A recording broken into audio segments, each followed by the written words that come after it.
We are here with Lynn at the Scott County Heritage Center Museum. and Museum. But it's also a haunted mansion. Yeah, it's a haunted. In reality. I mean, you know, there are people that believe that it's haunted. There's been many people that So have allegedly. experiences. Yeah, allegedly. Well, I'll give you this, it's a beautiful place. Oh yeah, It's a beautiful they place. did a great job when they refurbished it back in the early 2000s. So to start out, we've already said you've been doing this for roughly 20 years. Yeah. So you've been here 20 years. What I'd like you to do is kind of give, I mean, we're obviously going to do the walk around also. Right. And show the locations to some of your stories, but I kind of just want to give you the floor. Okay. Well, this building was built in 1892 as the county poor farm. Now, this is the second building on this property. First one was a frame building. Nobody really seems to know why that building went away and this one was built. The state of Indiana, back in the 1800s, required every county in the state to have a place to house its poor. So there are 92 counties in the state of Indiana, so at one time there were 92 poor farms. It wasn't a pleasant place to live. So it was just like a modern day institution. Yeah. Regimen. Yeah, except, you know, today's institutions, you don't have to work while you're there, you know. Right. But here you had to work. It wasn't just poor people that came to live here, you know, maybe a family had somebody that was so badly mentally disabled or crippled or what have you, they would just bring them here and say, here, we can't deal with them. Several months ago, I went through all the records, and when I found one that said died at poor farm, I put their name on my list. And, you know, it always gave a cause of death. But, you know, so like one man cut his own throat with his pocket knife. One man fell out a window and died. Two men were hit by trains. There was a young 18-year-old girl that burned to death in the building. And they weren't called residents, they were called inmates. Right, yeah. So it makes it sound more like a prison. So my next question, obviously getting into the nitty gritty, would be, if you know, I know you've been here 20 years, it could go back even further than that, but to the best of your knowledge, what put this on the map at first? Like the first known account where people were like, hey, this thing potentially got paranormal activity. Like when did that come about? Probably the first time I heard anything was when it first opened. And there was a woman that still works in the genealogy room. She worked here back in the 70s. And she would talk about, she would be in the building, you know, early in the morning or late at night, you know, finishing up her work, and would be the only one in the building, and she would hear somebody call her name, or she would hear footsteps in the hallway, and she would get up and go investigate, you know, to see who was calling her name or who was walking in the hallway, and there would be no other person in the building. So, and that was back in the 70s. And now you have an investigator coming in the 18th because of that. This next Saturday, this coming Saturday, we've got a group coming in to investigate, to see some sort of dark entity or, you know, something we need to be concerned about. Well, one of the people on the board saw a mannequin in this room across the hall move. He was facing that direction from the room where the meeting was in, and he, you know, got this weird look on his face, and everybody noticed it. And so he told them what he had saw, and it scared one of our board members, and she refuses to come back in the building. Right. Yeah, you told me about her. She won't come past the entry. No, she'll come as far as the gift shop, and she said, I'll come this far. If you have something for me, you know, paperwork, because she works on our grants. She's a grant writer. And she'll come in, you know, if they call her and say, we got some paperwork for you. And she'll go to the gift shop, and that's as far as she goes. And she turns around and goes out the door. All right. I appreciate it. I appreciate you. So here we are, guys. We're going to do the walkthrough with Lynn here. And like I told you, we're going to do a walkthrough. He's going to tell us some stories, let us know where some of the rooms are. with the most activity. So I'll let you take it. Okay. All right, we're gonna go out here in the hallway. I'm gonna turn this light on just a tad. Okay. All right. There used to be a mirror that sat against this wall. And a friend of ours stood here in this doorway and took a picture of that mirror. And when he had the pictures printed, you could see in the reflection of the mirror a shadow of a child standing over there next to the door. And at that time, that display case wasn't there. There was a table. It's got a marble top and surrounded by wood. And it almost looks like it's a boy, and he was standing there with his hands on the table. And we showed it to the director. I think he was the second director at that time. And he said, "Oh, that's just the newel post at the bottom of the staircase. It's light reflecting off that and hitting that newel post." Well, I've shined my flashlight on that newel post from, where that reflection was. Right. And so the shadow, that it casts is in the very corner. Right, over here. And I don't care how I shine a flashlight on that newel post, that little round ball looks like a little round ball. It don't look like a head of a child. And it's not going to show up in there, right there either, is it? No, there's one thing that nearly every time we're in here, somebody hears, and that's a cat. And there are no cats in the building. It'll meow one time, and and you can hear it in all parts of the building, upstairs, downstairs, wherever you're at. And we've had people complain of cat allergies. We've had people kind of jump and say, "Well, I felt something like how a cat goes around your ankles, And one of the stories of Mary, who lived upstairs, was that she liked the cats outside. You kind of wonder, if Mary's still hanging around, if one of the cats is not still hanging around. But sometimes somebody will see it like a little small shadow. So it's specifically in this area? No, it's all parts of the building.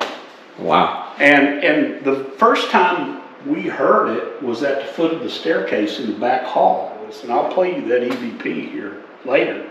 Wow. And you'll hear the cat, and you'll hear us respond to it. And so she's standing here, and this little girl comes up the sidewalk, comes up on the porch, comes in the door, and she stops. And she looks upstairs, and she looked at my wife, and she says, "You have ghosts in here." Oh, and wow. My wife said, "We do?" She said, "Yes, and I'm leaving." Oh. She bolted out that door. Another thing, this is another door that moved. No, it didn't move, but it was shut again. I don't know why they do that. But it was shut, and as you can see, there's no doorknob. Hadn't been a doorknob there for years.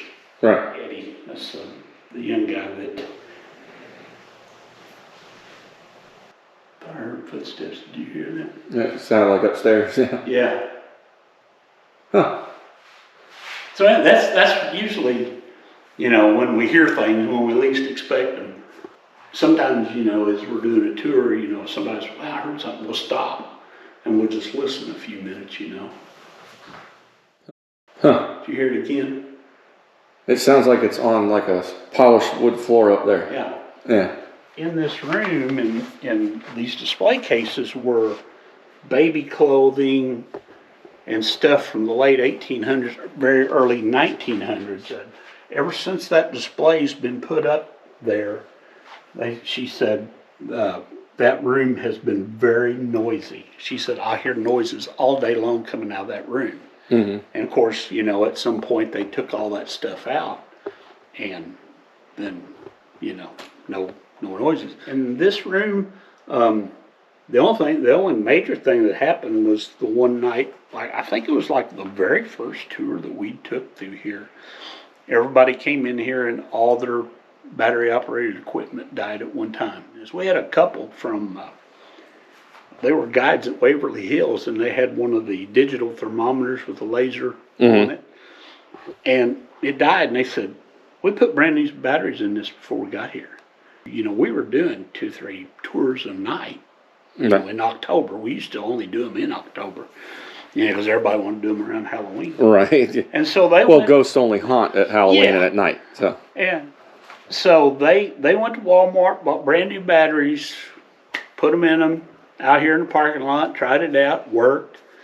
As soon as they walked in this room, they come in, paid for a second tour, and when they came into this room, boom, battery's dead. look, they even had a volcano here. They- no, I'm just joking. It's like- Yeah.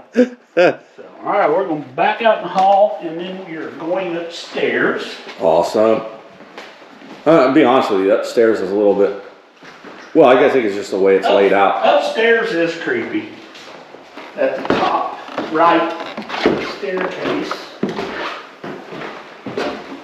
It was in this room one night. We had a guy show up late who claimed to be a what was he called himself?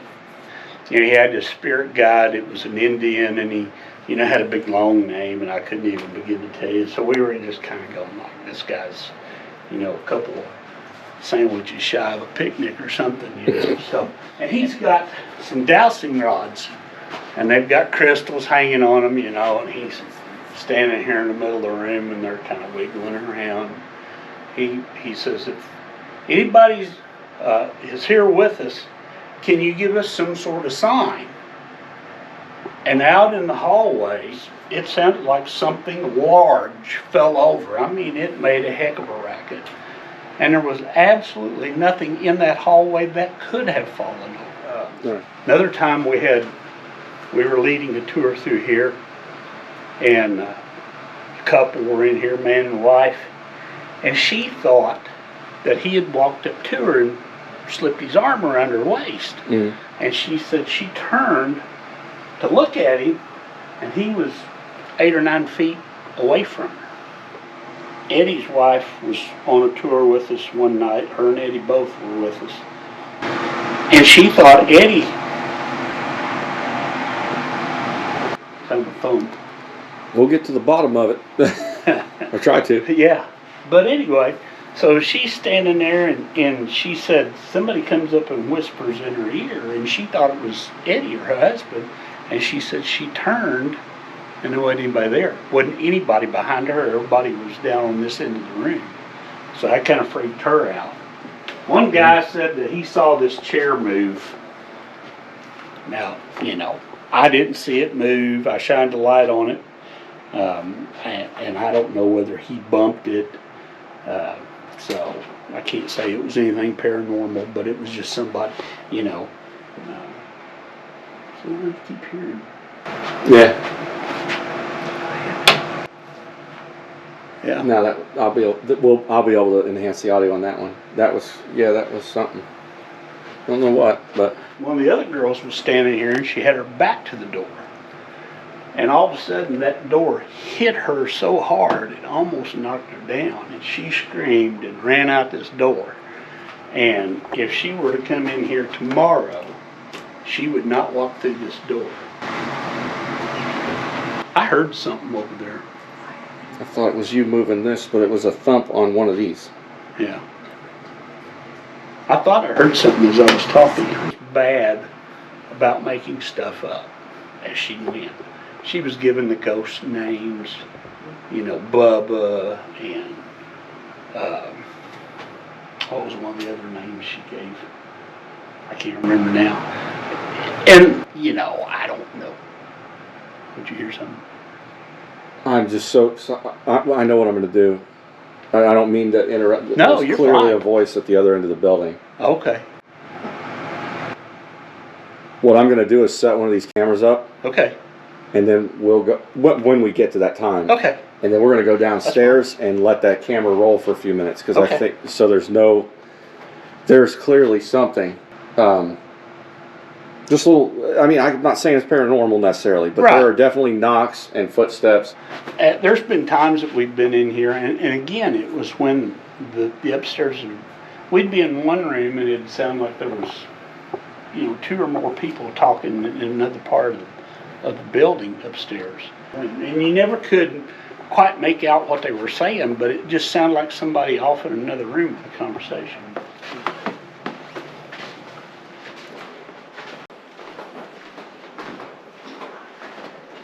It literally sounded when I was in there like it was coming from way back there. Like it was an echo through a door. Yeah.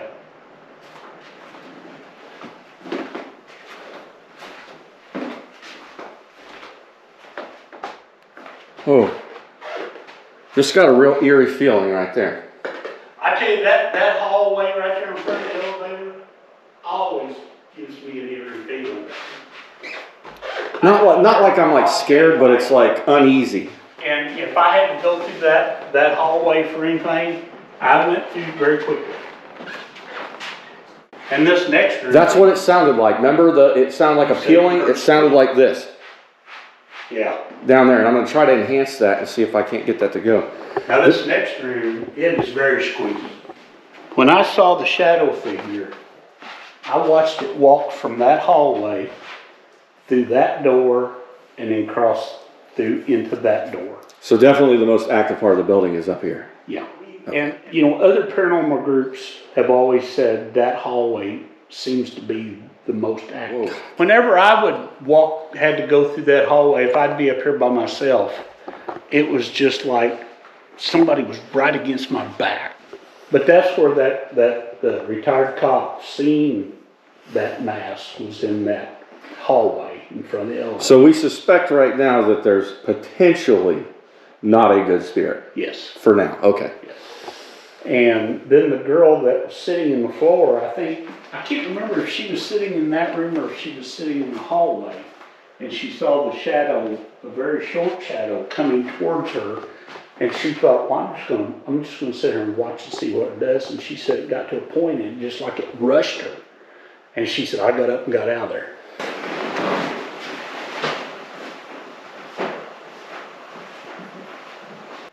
I heard something.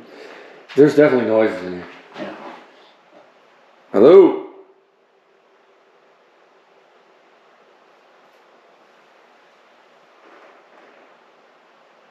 It's almost like it just happens when we're busy talking. It does. A lot of the stories that we've been told over the years have happened during the day. Right. And I mean, I've had experiences here in the daytime. This is an examination table. It is. That doctor right there, that was out of his office. I would probably examine a time or two on that table. Oh yeah, I remember seeing this in Roger Turpin. Oh yeah. He showed this. This is still... I've watched a lot of his videos. He's entertaining. I like how he does it. There was a woman up here one day. We had a toy train show downstairs. We didn't have any toy train displays upstairs, but she was just up here by herself looking around. And she had walked out of that door right there into the hallway. And she said, in this end of the hallways, there was two women standing here staring at her, and one of them was pointing at her and had her mouth open like she was screaming, but there was no noise.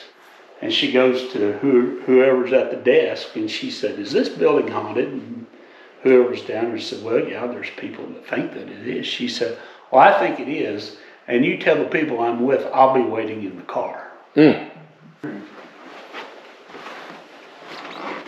This floor in here is very squeaky. This is the mirror that picture was taken in, and the reflection of the child. And that was the table that looked like the child was standing beside.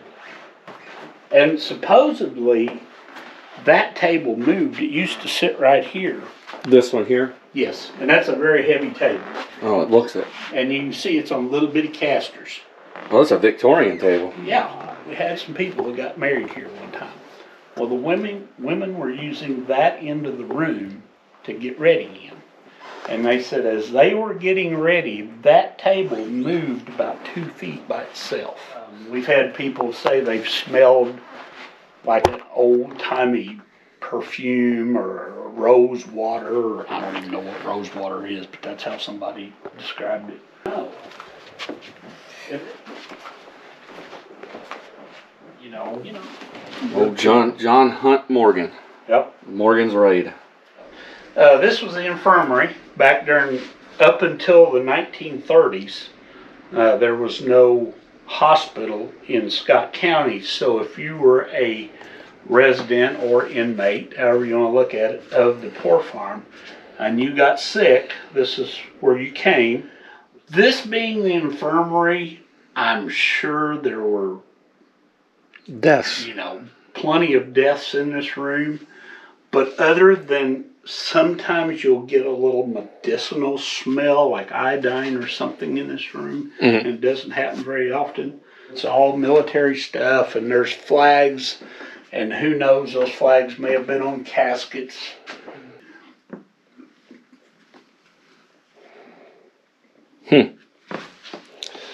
Yeah.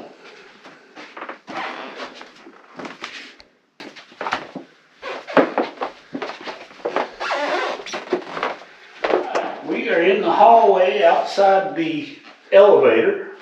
This is where the retired cop, he was facing talking to somebody in this room, and then when he turned around, he said he just like run into a black mass right here. And this comes from the most recent of what you're thinking, the whole Ouija board incident? Yeah. Okay. I mean, that happened, I think it'll be 2 years this coming October was when that happened. Okay. That seems like when the shadow showed up. Okay. It was two years ago, this coming October. And it was, from this hallway that I saw that shadow walk from here and go into the room at the top of the stairs. We were told that the kids slept in the attic. But this room, other than the superintendent's families, this was the only other private bedroom in the building. And this was where Mary stayed. She got along fine with the children.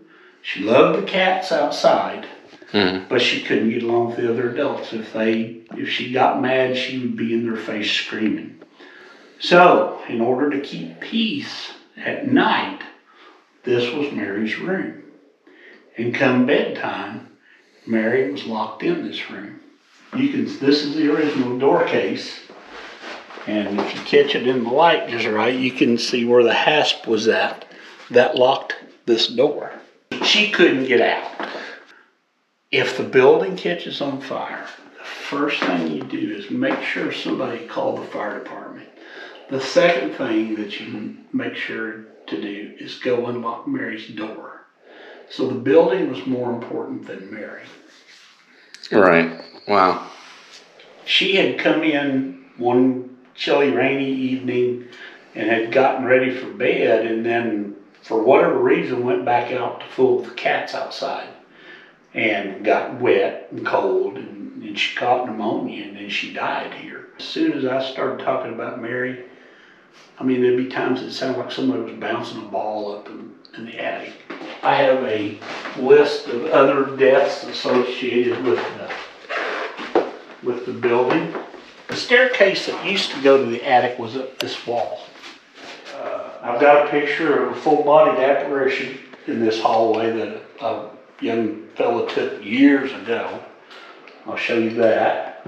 And then we'll go down here into what is now the kitchen area.